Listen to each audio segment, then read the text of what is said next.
Chapter 6. You need to get FKD. Remember Mr. X? To refresh your memory from a few chapters ago, I flew to Paris to meet with him, and I was either going to sell him my first multi-million-dollar apartment or wake up in a bathtub minus one kidney.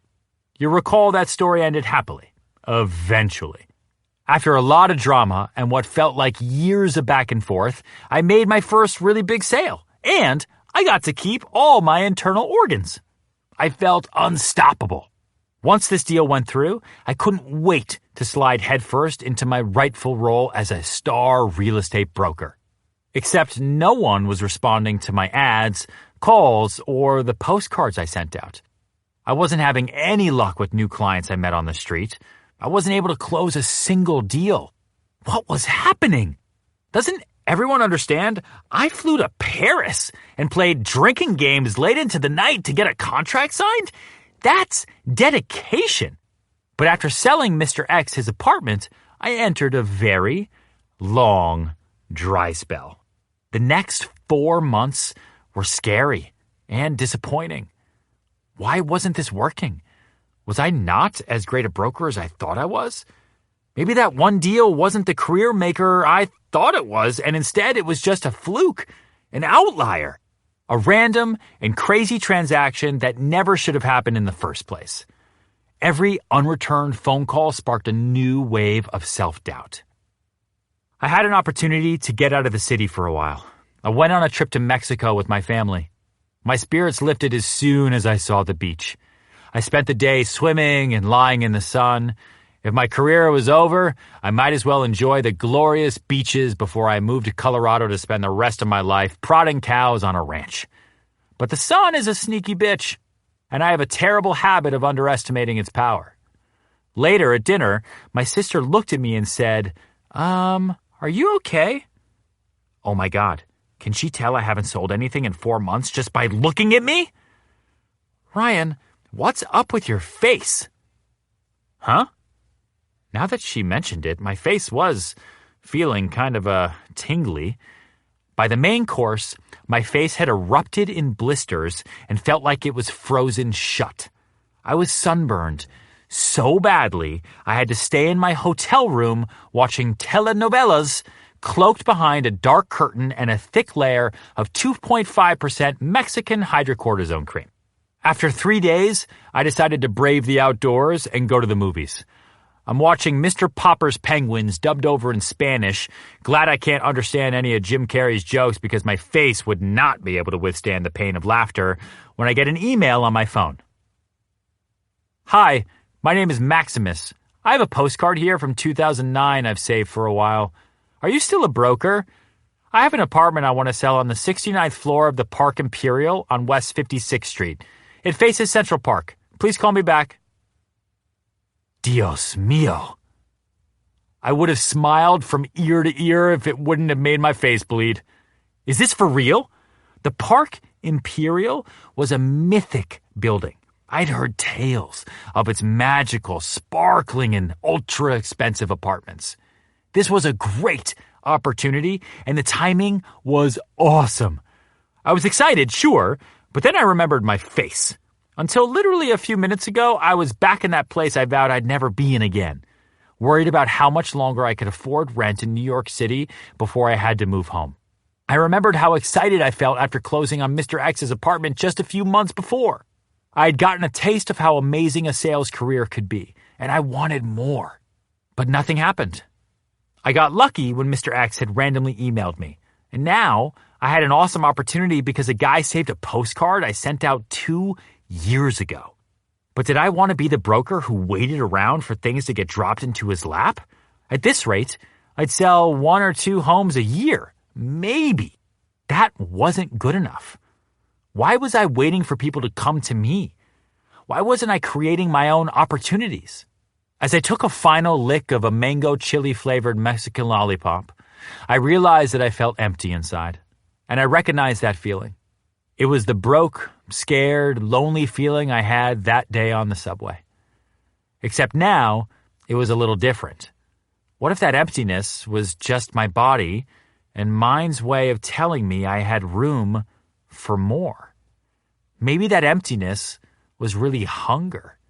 I was hungry for more deals and bigger successes. I decided the moment I walked out of that Mexican movie theater with a large sombrero shielding my blistered tomato red face from the sun that I was done waiting for random luck. I needed to redefine my entire approach to my career as a salesperson. Outlier deals like the ones from Mr. X or Maximus, who waited 2 years to call, would be considered a bonus from now on. I was going to take charge and move forward. And that meant I was going to have as many balls in the air as I could. Each ball would represent a single sale, a possibility, an opportunity to expand and grow. I just had to structure my days in a way I never had before. I was ready for the big time, and that meant figuring out a way to keep everything accessible and in order so I could have lots of balls in play.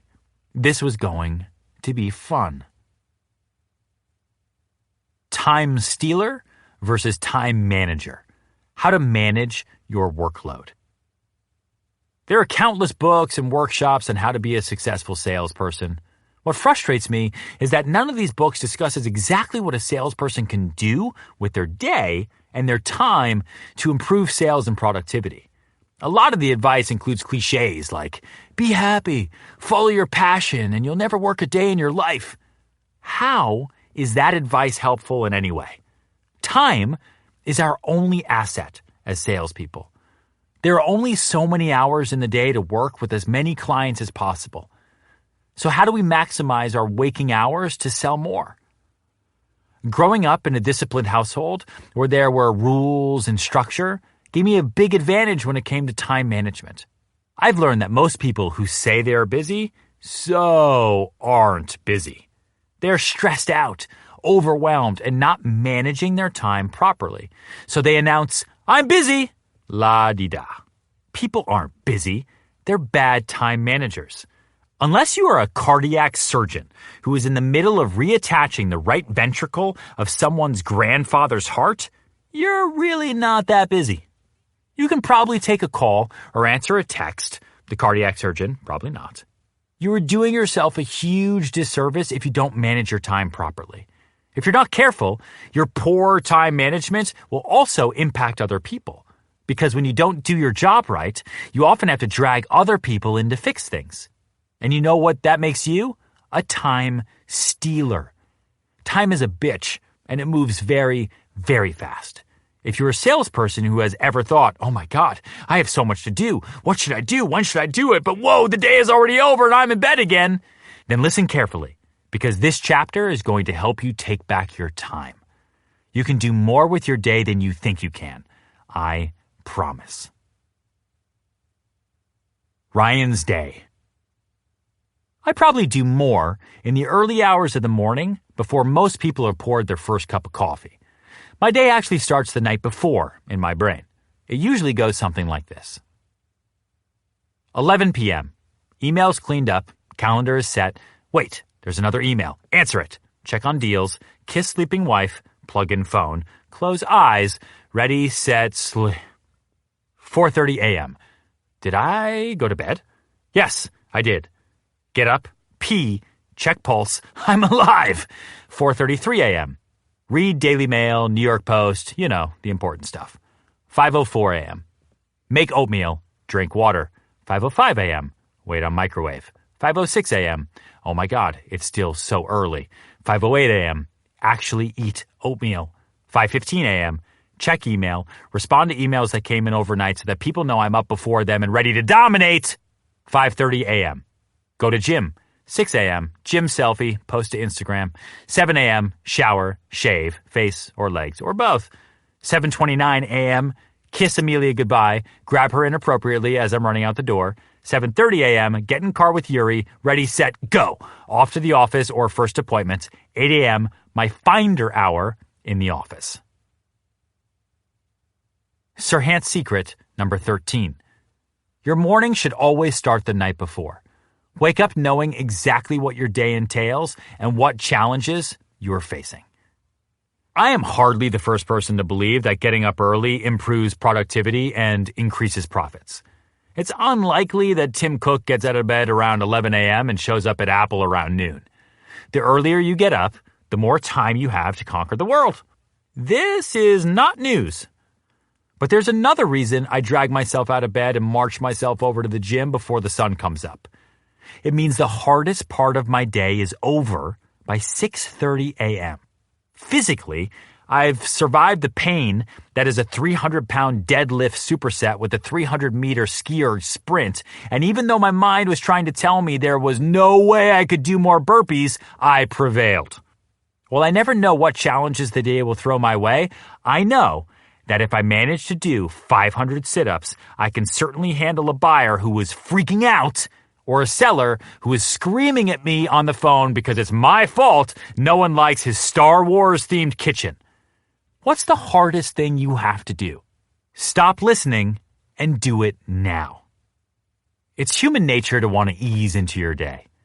Wake up when you're ready, drink coffee, listen to a podcast, pick out an outfit, or stop at Starbucks for a vanilla latte before you decide how to tackle your day. Often, it's not until you get to work that you realize, oh, I have to have a really difficult conversation, or I have to call Barb about her order. But then you have a meeting, and another meeting, and when that's over, you decide to answer all your emails. Call Barb is running through your head like a playlist on repeat, and you ignore it. Your day gets more hectic, and oops, you never made that phone call. Now you're at home, and instead of being relaxed, you're stressed and anxious. You toss and turn all night and wake up feeling terrible and still dreading that phone call. In Sirhant's world, this scenario would have gone down like this. The night before, you think about what the following day will look like. Realize, oh, I have to call Barb. That'll be hard. I'll deal with it first thing in the morning. I have an 8:30 meeting, so I'll go in 15 minutes early so it's handled. Get to the office with your latte, make difficult phone call, discover it wasn't as bad as you thought, and move on with your day without a nagging voice telling you to call Barb. Go home at night, sans any anxiety, and actually enjoy your life. Waiting to deal with a complicated situation just prolongs your anxiety and can make things worse by breaking down the relationship further. Dealing with it right away also adds a hint of surprise. The message you're sending is, I'm not avoiding this challenge at all. In fact, I'm so on top of it. The person you are calling will be surprised too, and they may even be caught off guard by your prompt attention to the situation because no one else does this. My schedule is packed with appointments and calls every half hour. There are balls flying all over the place. Some of the balls I'm working with are about what you'd expect. I have people who are counting on me to sell their apartments. I'm in constant communication with them, giving them updates on open houses and incoming offers. Then I'm showing apartments to people who want to buy them.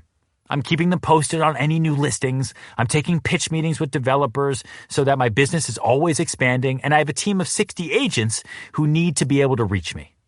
My other balls are a little atypical and might include a photo shoot with me and 15 dogs on a bed to show that one of the buildings I'm selling is super dog friendly, riding an eco-friendly electric bike around Brooklyn to promote my listing, and traveling to rural Pennsylvania to chop down a tree with a cabinet maker for an episode of Sell It Like Sirhant.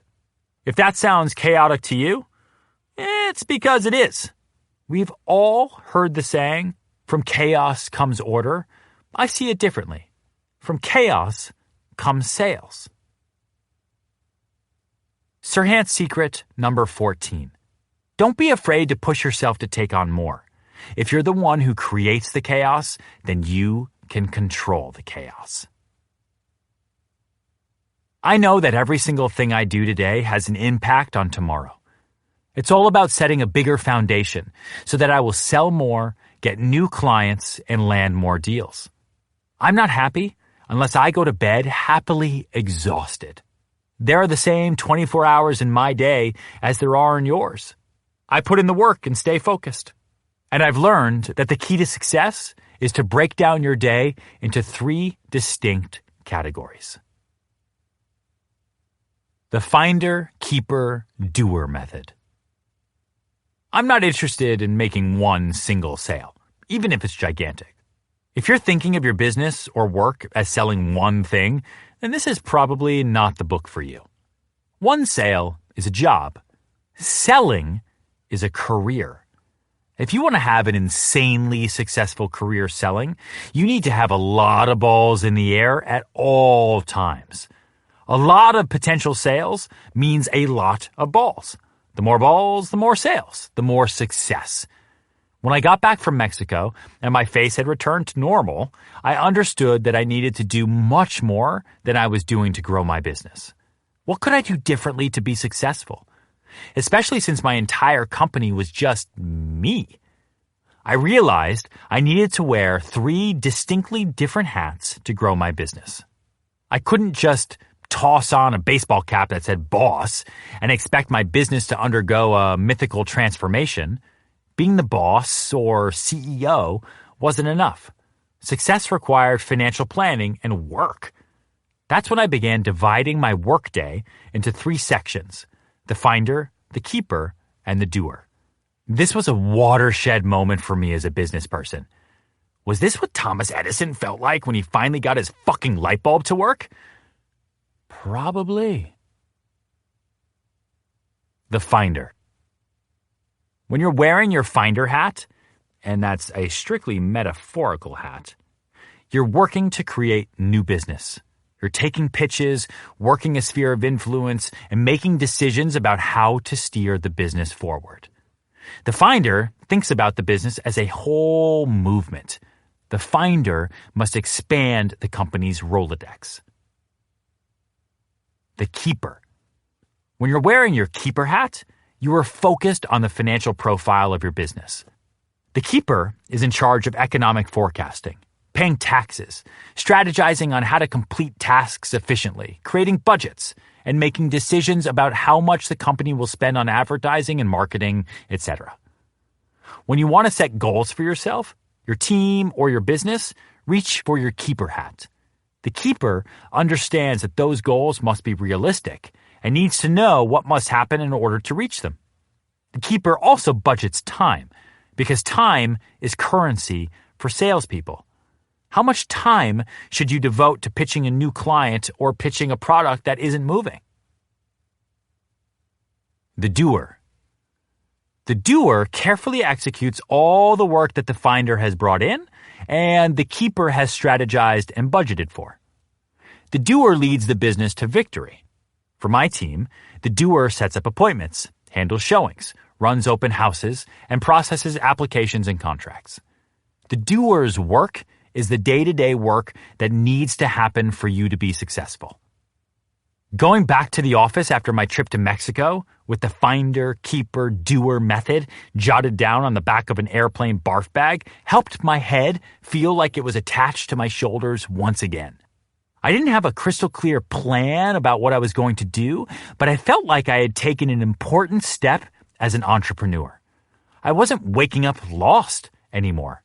I now had a game plan for my day, literally mapped out in my calendar in 3 separate groups. I got to my office excited about putting my finder hat on.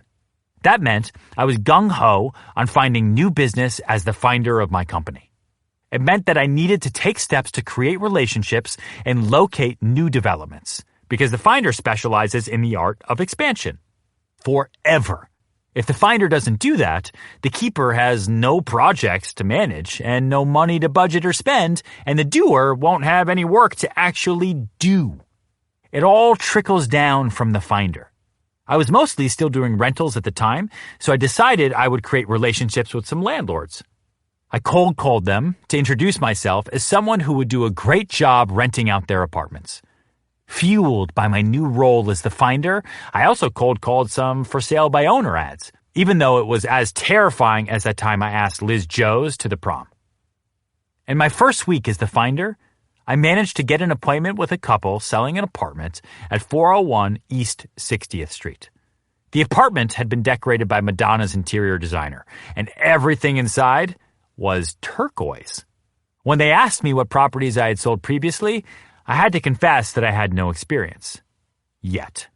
I convinced them to let me run their open house. The deal was, if someone bought it while I was there, they'd pay me a commission, And if someone bought it any other time during the week, they owed me nothing. If you think I sold this all turquoise apartment in my very first week, I'm afraid you are incorrect.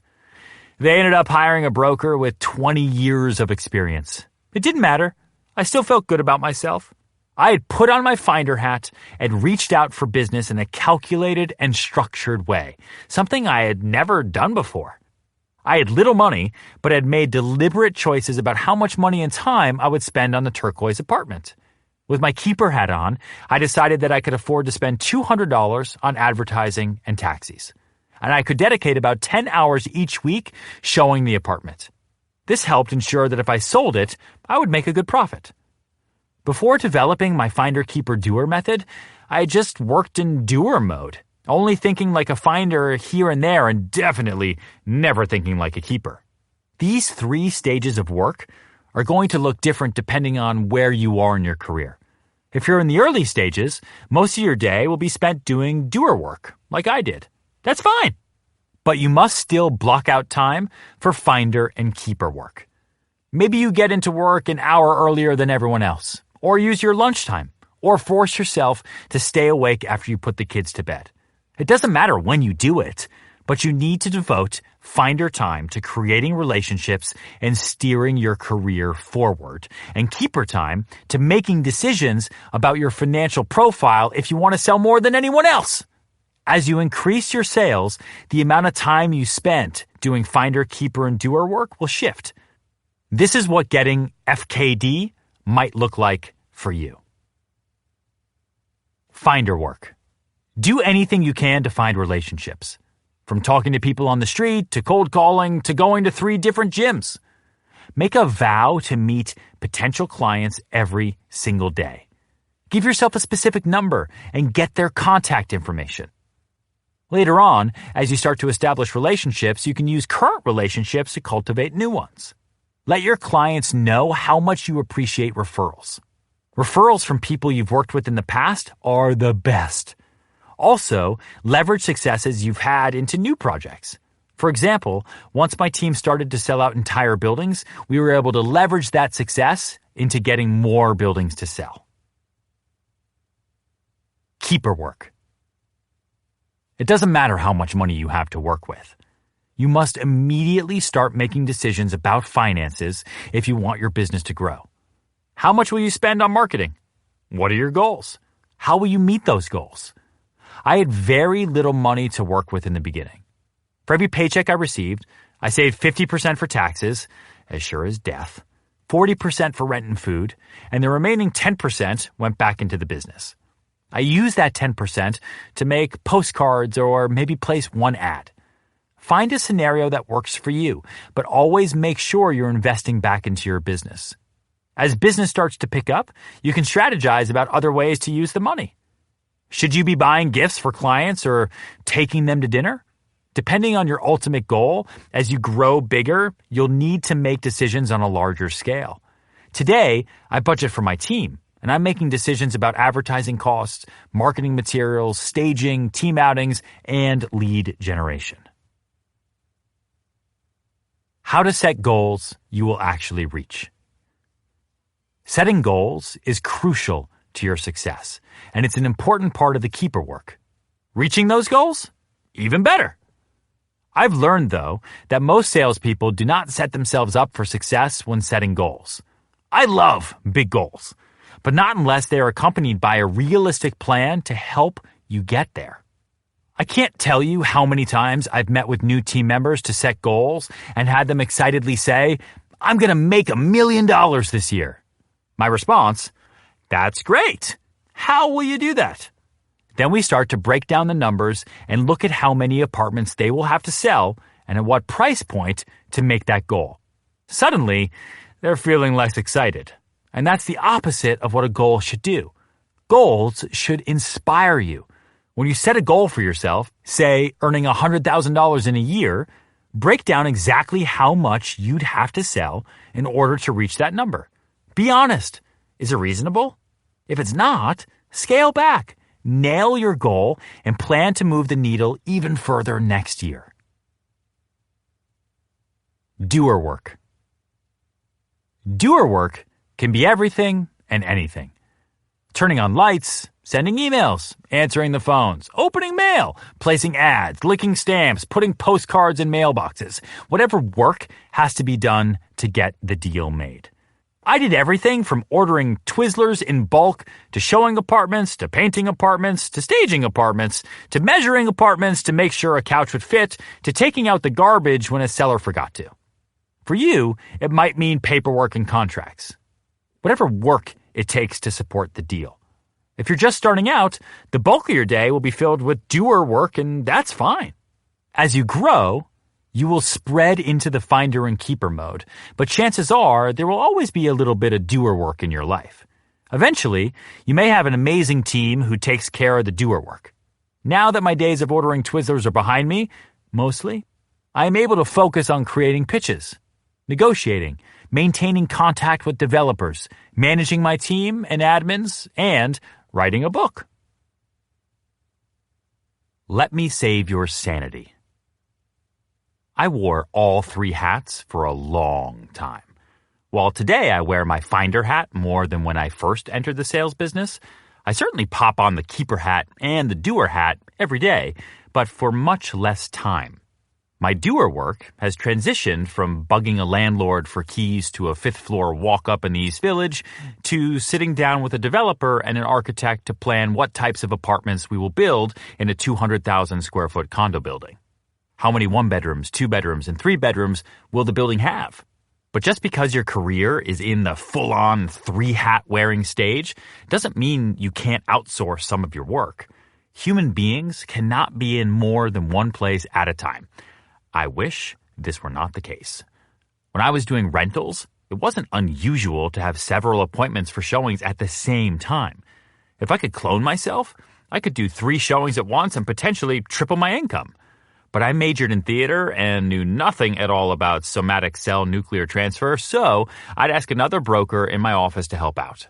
Instead of losing a client because I was too busy, I had other brokers do the showings I couldn't do myself, and I would give them half of the commission. I learned early on that it's much better to make 50% of something than 100% of nothing. Don't be afraid to outsource or share the work to leverage yourself. You can't do everything. Do you work on a retail floor? Divide the store in half with a coworker and share customers. That's called a zone defense in football, and it is highly effective. Serhant secret number 15. Catch half a ball before you let it hit the floor. Another way to use leverage is to create your own mini team. When I shot the first pilot episode of Sell It Like Serhant, I worked with Mark, who was struggling to sell golf equipment in New York City. His coworker was selling way above her quota every day. One of the challenges Mark faced is that he'd have to fight for customers with the other salespeople. If Mark and his coworker teamed up instead, they could combine their strengths to dominate and make more money. Sales is the best job in the world, and it's also really, really hard. Working in sales is like riding a roller coaster every day, blindfolded. You don't always know when you're about to hit a big curve or plummet over a drop. I know what sales-induced craziness feels like. It's overwhelming and easy to feel lost and insecure, and there's no drug to fix this. I honed in on my FKD system out of total desperation. I needed to save my sanity, and routine and structure was the solution. Early on, like many of you, I didn't have a boss. No one was telling me what to do or when to do it. Creating a work system for myself kept me from quitting and going to some boring job, and I haven't felt overwhelmed or like jumping off a bridge since I started using FKD. I don't want you to feel that way either. There's too much at stake, namely your sanity and your career. I want you to wake up ready to jump up and attack the day and to feel that you only have to do one thing. You have to get FKD. The Ultimate Sales Machine's Schedule. Ultimately, how you choose to structure your day and when you choose to schedule your finder, keeper, and doer time is up to you. I'm not your boss. But if you are anything like me, You just want someone to tell you what to do to increase success and when to do it. Here is a suggested schedule to follow. 4:30 a.m. Wake up time. Check emails and answer them. People will wake up and see you mean business. Footnote. As you know, I'm a fan of getting up early. If you absolutely cannot get up that early, adjust the schedule I'm giving you to suit your wake-up time. But really, would you just consider getting up a little earlier? End footnote. 4:45 a.m. Healthy breakfast. I like oatmeal, but do you? 5:15 a.m. Exercise. You need your body to work. 6:30 a.m. Read newspapers. Look for articles that are relevant to what you do. 6:45 a.m. Shower, get dressed, look awesome. 7:30 a.m. Manage spouses, kids, packed lunches, homework. Goodbye. 8 a.m. Arrive at office and do your hardest thing. 8:30 a.m. Do your finder work. How can you expand your Rolodex today? 9:30 a.m. Check out your schedule for the day. How much time do you have for keeper work, doer work, and follow-up? 9:45 a.m. Team meeting. Talk to a team member about working together on a project to create leverage. 10:30 a.m. Follow-up. Call your hot and warm leads. 11:30 a.m. Follow back. Send an email to that client you lost, checking in to see how things are going and informing them about the new products you have. 11:45 a.m. Keeper hour. Decide how much money you have to spend on marketing for your next project. 12:30 p.m. Lunch with potential client. 1:45 p.m. Follow through. Get client that information they asked for during lunch. 2 p.m. Doer work. Selling, selling, selling. 5 p.m. Follow back with that person you just met at Starbucks. Email them right away. 5:15 p.m. Doer work. Brainstorm about marketing materials. 6:15 p.m. Life. Hello, family, dog, girlfriend, children. How was your day? 11 p.m. Quick email check. Answer emails to show people how you dominate. The Serhant Way. In this chapter, I've just given you the secret sauce to my success. If you want your business to thrive, you must carve out time for FKD every single day, no matter where you are in your career. The balls up theory is the key to volume sales. To the countless people who have asked me how I manage my time, I can't wait to hear about how your sales increase once you get FKD. Get FKD, the Finder. The Finder is the CEO who makes decisions about how to steer the business forward. The Keeper. The Keeper is the CFO who makes decisions about the financial profile of the business. The Doer. The Doer is like a soldier, carefully executing all the work that leads the business to victory. Practice your craft. As you've learned by now, I say ready, set, go all the time. It's something my dad used to say to motivate my brother and me to get moving when we were kids, and it has stuck with me ever since. Now when I say ready, set, go, it's like I'm sending a special signal to my brain. It's not just about the words, it's what they mean to me. Saying ready, set, go is my starting ritual. The moment I utter those 3 simple words, I'm cueing myself to focus, take initiative, be awesome, work hard, and dominate. I'm not necessarily superstitious. I don't think everything I built would come crashing down if I forgot to say ready, set, go. But to be honest, something would feel off. Those words center me, and that's why I make a point of starting each day with this easy ritual. Consider creating your own ritual and working it into your morning to get off to the right start. Design your own starting ritual. Is there a phrase or even just a word that's extra meaningful to you? Is there a goal you're working hard to reach? How can a starting ritual help you reach that goal? It can be anything that works for you. It's your ritual, and all that matters is that it inspires you. Commit to incorporating this ritual into your morning. Do you notice a difference? If so, I want to know. Email me at ryan@ryanserhant.com.